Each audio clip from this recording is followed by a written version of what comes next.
Search करें अवामी news. मुल्क भर की ताज़ा तरीन खबरों से बाखबर रहने के लिए सब्सक्राइब करें हमारे चैनल को और बेल आइकन ज़रूर दबाएं।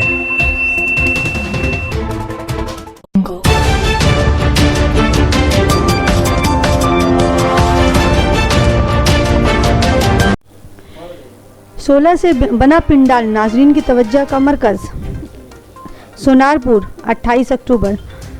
सोनारपुर यूनाइटेड क्लब के ज़ेर एहतमाम 16 से बना पूजा पिंडाल नाजरीन की तवज्जो का मरकज़ बना हुआ है।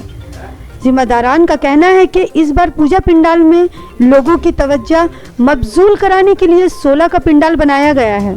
इससे लोगों में एक अच्छा पैगाम मिला है, जिसे जनूबी 24 परगना ज़िला के महेशपुर गांव के 16 कारीगर ने बनाया है। पूजा कमेटी के जरिए बताया गया है कि इसे गुज़िश्ता 6 माह से तैयार किया जा रहा था। इसमें मुख्तलिफ दरख्त, जानवर, परिंदे और नबातात की शबिया तैयार की गई है, जिसे देखने के लिए लोगों का हुजूम उमड़ पड़ा है।